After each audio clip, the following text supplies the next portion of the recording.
In Ghana, the presidential candidate for the main opposition National Democratic Congress is calling for an independent forensic investigation into the recent elections. Former President John Dramani Mahama says the conclusion of the inquiry will determine the opposition party's next move.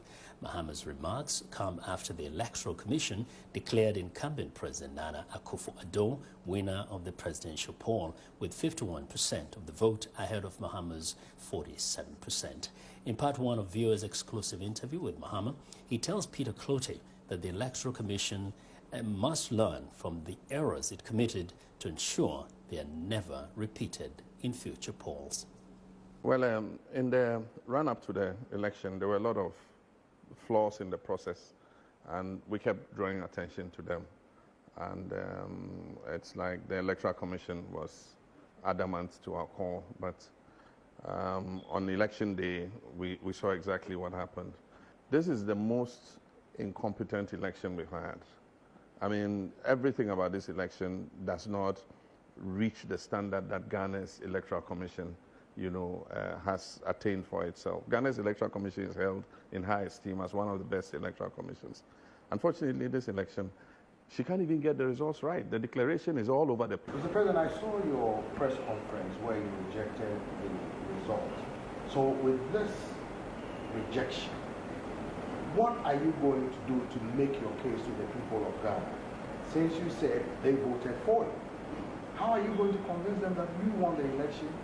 Well, we know we did, and we are currently doing a forensic audit of all the constituencies.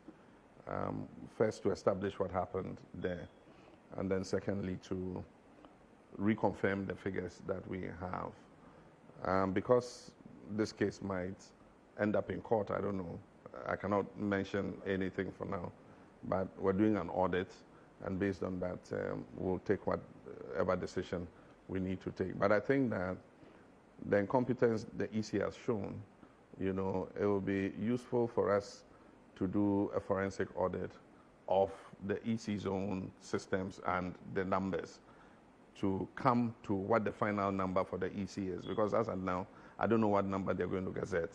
But Mr. President, what is your reaction to the African Union poll observer mission that came out saying that the elections were transparent and credible and that most people were not prevented from voting? The ECOWAS poll observer mission led by Madam Johnson Sirleaf said the same thing, that it was peaceful and transparent. So what do you say to these prominent African organizations that monitored the poll, pretty much giving a stamp of approval to the elections? Normally, when you have an observer mission like that, you need to wait and see their final report, because often they give the report up to the point of counting. And it's true, I mean, the whole day was peaceful. People went about, voting without any problems, and the queues were orderly. And so they'll say all that. And there were a few instances of people caught with pre-printed ballot sheets. I mean, the video evidence is there. Normally, their final report will capture the collation process. And so this report does not capture the collation process. And a lot went wrong with the collation process. Mr. President, 4 years ago, when you lost the election, you handed over peacefully. I was here in Accra when you held a news conference that you had called then opposition leader Nana Akufo-Addo to concede. People are saying you have proven that you are a true Democrat. They said, why are you not doing the same thing now?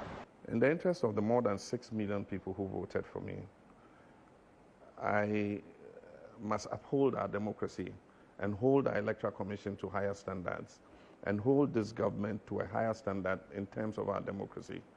I mean, the way they've conducted this election, the government, President Akufo-Addo, and the Electoral Commission, is a dent to our democratic credentials as a government.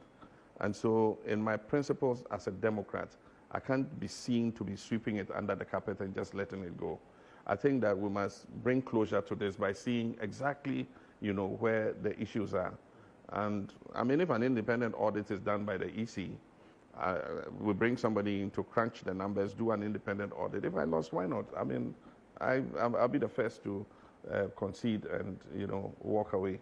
But as long as that is not done, and I know that there was a deliberate attempt to subvert the will of the people in favor of the incumbent, it will be wrong for me in terms of our democratic practices to just leave it, because we will not learn the lessons of this election. I think that we must learn the lessons of this election so that we don't repeat it in a future one.